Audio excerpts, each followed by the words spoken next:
oday kale oo isagana igu yiri ciyaalkaygu waa citizen iyo xaaskaygu 13 sano Mareykan jooga laba mid doora la igu dhahay buu yiri waa lagu tarxiilayaa in ciyaalkaaga lagu raaciyo iyo inaad ciyaalkaaga iyo xaaskaaga ka tagtid marka wallahi marka adiga is aragtid dhibaatadaada dad badan oo ka dhibaato badan baa meesha ku jira hadda maamo waxa ila socotay wiilkeedu uu xanuunsan yahay oo istaaga uu ka dhaco oo uu suuxo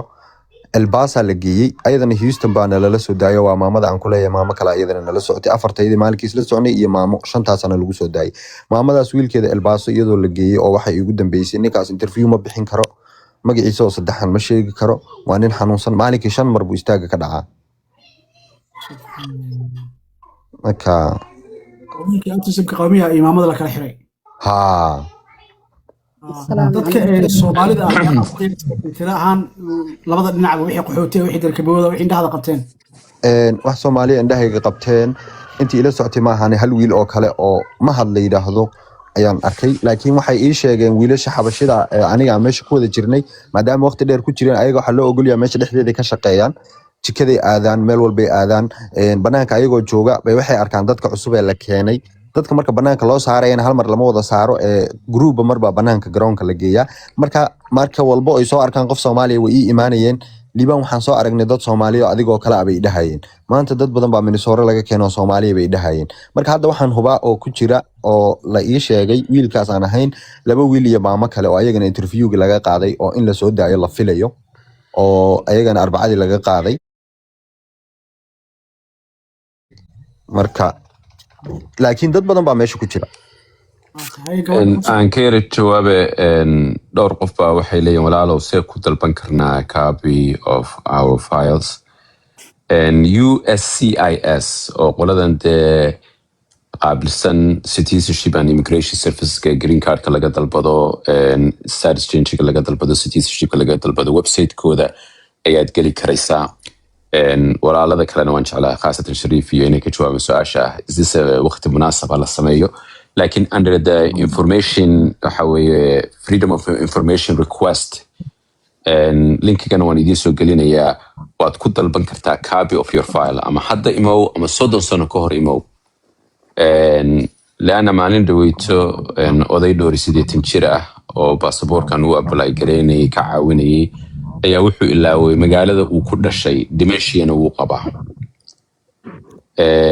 adeerow ma garanaye ka bood buu yiri marka eventually waan ka boodnay waana la soo siiyay baasaboorkii falilah alxamdu wa ni'ma laakiin waxaan ku encourage gareynay ama ku dhiirigelinayay haddaadan wixii xasuusan qof weyna aad tahay xabaad u leedahay copy of your immigration record waa dalban kartaa marka waa common waa normal waana legal walaal Shariifna waan jeclaan lahay inuu arinta yare elaborate gareeyo hadduu rabo in dhib ku jirto in hadda la apply gareeyo in kale gabdhaha rabay su'aal weydiin ayagana war su'aalan qaba khiyaara shaqaan gal rabaa hal mar gabadha ka soo reesayso dadkooda shaqada ku soco arka horta waa dhamaystirta waxa baan mataqaanaa ku dari karo oo badan ma jiro insha Allah taala wax xaq aad u leedahay inaad information kaaga dalbato system kaad u maraysana link baan soo gelin muddo arkay link gaar ka faa'iideysa qof yaqaan ah idin buuxiyo combat samaysanaysa username iyo password leh then within 21 days markay ugu badato macluumaadkaaga dhan oo PDF wagi hore CD baa lagu soo dejiyo PDF yaa lagu soo diray insha Allah taala halkaas صح هاي كل ساعة قبل السلام عليكم السلام ولا الواحد السلام intiin aniga waxa iga xiran odaygayga oo Texas ku xiran waxay qabteen December taariikh 6 bay qabteen asagoo shaqo u socdo maxkamad baa loo soo dejiyay wuxuu maray taariikh 8 fiiski koobaad haddana taariikh 22 uu maray hadda lasti wuxuu marayaa haddana tii go'aanka ugu dambeysay bishan soo socto taariikh 2 walaaladay waxaan weydiin lahaa warqad baa jirtay lawyer Texas jooga inta loo qabtay uu u xareeyay warqadii oon soo bixin maxkamadda tii u dambeysay la soo dejiyay odaygayna waa darbi ka bood marka ma laga yaabaa inay soo celiyaan mise inay fasaxaan baa laga yaabaa ani maadaama aan Kenya joogo oon si fiican u aqoonin sharciga Mareykan marka walaaladay waxaan weydiin lahaa ma laga yaabaa inay soo celiyaan bal sideed u aragtaan halkaas su-aashaasaan rabay in la intayna aarkii shariif ka jawaabin gabadha xabsiga Texas aniga aan ku jiray waxaa laga sii daayay dad darbi kabood ahaa oo boon lagu sii daayay waxay dhahayaan oo lacag malaha qofku uu kusoo baxayo marka haddii taas loo ogolaado oo u ogolaado charge-ku inuu boon dalbado oo boonkaas loo ogolaado uu soo bixi karaa community-gina soo kaxeeyay xataa waxay ii sheegeen dad badan oo boonkaas kusoo baxay in ayagu soo caawiyeen oo kusoo celiyeen Minnesota iyo meeshii ay ka yimaadeen iyo goboladii ay ka kala yimaadeen marka waa u ducaynaynaa wiilkaas in Ilaahay uu kasoo furfuro insha Allah walaalkii boonkii oon la gaarin boonka waa la xareeyay warqadan sheegaa waa boonka hadda waxay xareysan tahay 1 week laakiin boonkii oo la gaarin ay degdeg maxkamadii way isku xijiyeen ilaa tii dambe la gaaray oo hadda 20 la taariikh 2 ay soo gelinayaan hadduu Ilaahay yiraahdo waana laastigii ugu dambeeyay sida la ii sheegay marka boonkii oo la gaarinayba soo dadejiyeenba maxkamadiisa marka taas anigana walaac badan igu abuurtay maadaama la yiri meeshan cunsuriyaala u badan insha Allah waan u ducaynaynaa Ilaahay ka soo furfuro insha Allah waa boonkaas laga ogolaani ma dhawa labada bishu insha Allah inta ka sokaysa warqadaas la soo approve gareyni boonkaas uu ku soo bixin insha Allah kulligeen inta meesha saarana wada ducayno meeshaas xaaladeedu ma sahlana every night waxa baxda diyaarado oo dadka meelihii kale la kala geeyo dhibaatada kale aan arkay waxa jirta qof maanta u dhashay Soomaaliya oo kale waxa laga dejinayaa Salvador bismillah harba gabadha ayaan yar insha Allah taala su-aasha ina weydiisay horta ilaahay qalbiga ku adkeeyo dhib ma laha qadiyadan kale way dhacday hadda aan yaraan xog ogaal u ahay waxaa loo yaruha walaalkeen Cabdiwaxid inta laga qabtay Minneapolis baa laga qabtay laba ay ahaayeen labadoodii mid Shepherd jailkan oo ku yaala Minnesota iyo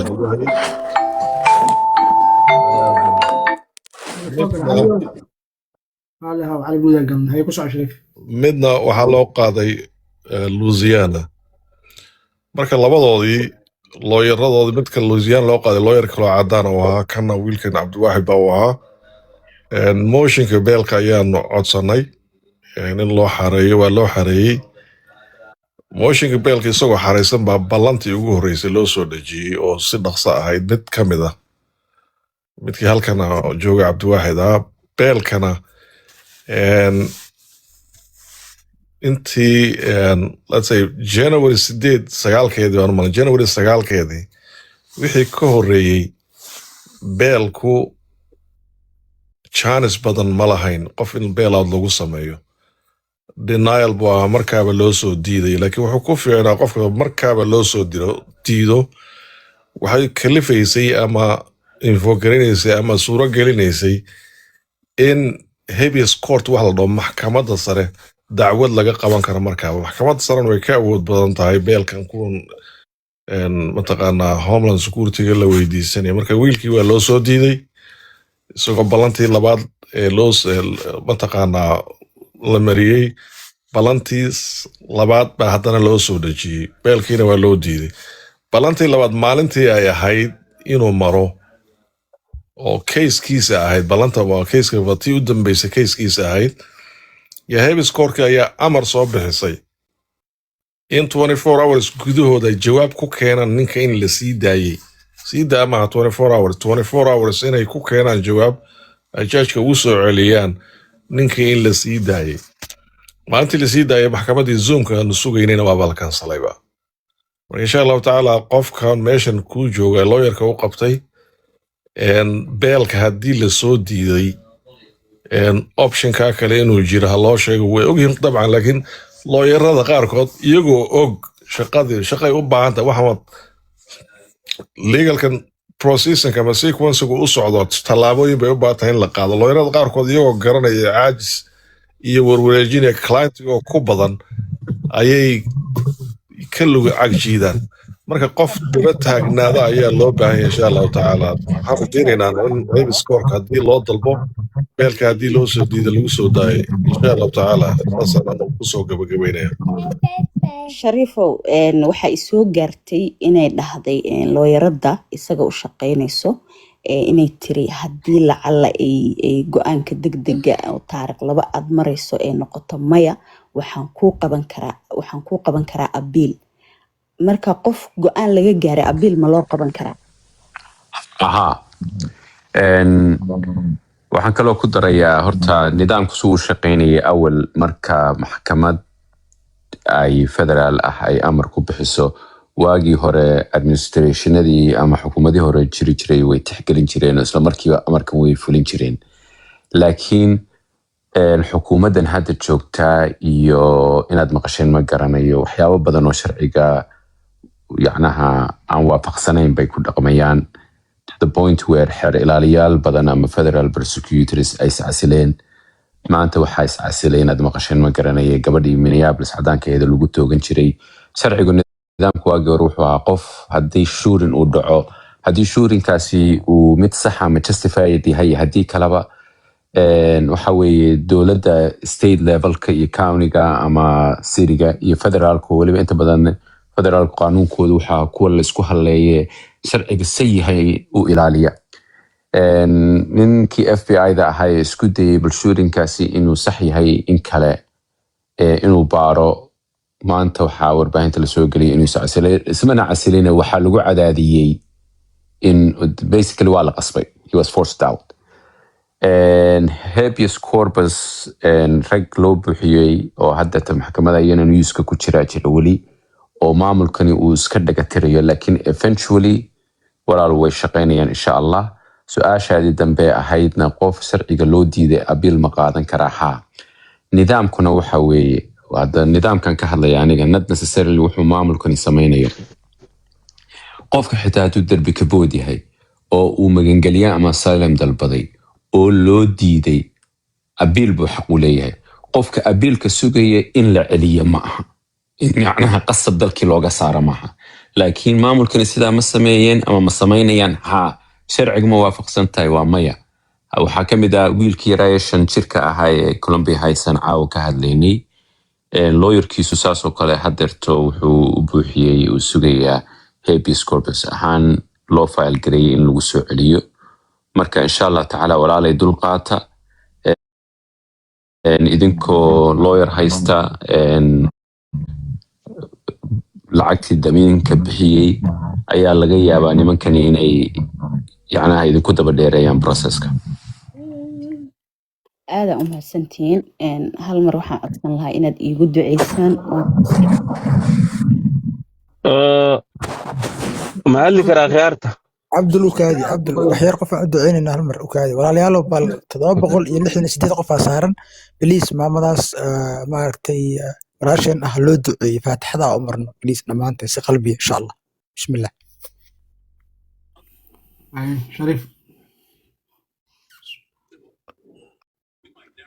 gabadha ilaahay aan u wada ducayna insha Allah qalbiga uga ducayna ilaahay gabadha wiilka miskiinka meesha